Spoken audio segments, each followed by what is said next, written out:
Сәлем достар, 15 минутта дайын болатын пирогтың рецебін ұсынамын. Ең алдымен сары май мен қантымызды миксерге салып аз жылдамдықпен айналдырамыз. Достар, менің каналыма лайк басып, тіркеліп, қоңыраушаны басып, комментарий қалдыруды ұмытпаңыздар. Және де массамызға шым-шым ванилин саламыз. Жұмыртқаны біртіндеп массамызға құямыз.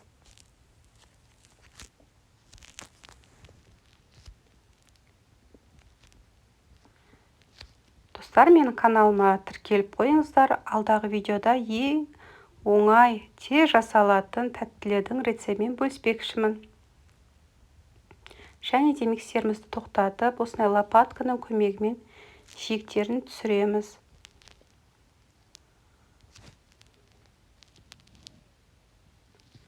Сүтімізді құямыз.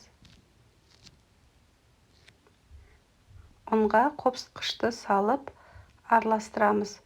Миксерімізді тоқтатып, ең аз жылдамдыққа қойып, ұнымызды массаға саламыз.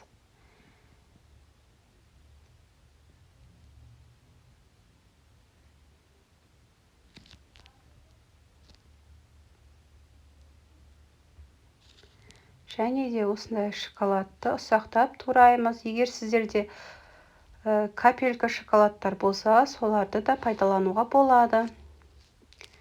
Мен диаметрі 22 болатын форманы дайындадым. Астына фольга салдым. Және массамызды формаға саламыз. Бетін тегістейміз.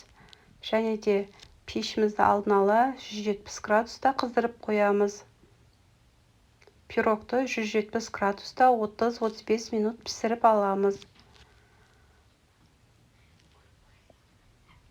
Достар, піскен соң пирогты өз қалауларыңызша сәндеуге болады.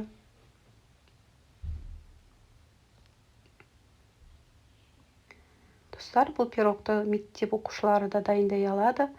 Жасап көрсеңіздер болады. Өте оңай жасалатын пирог.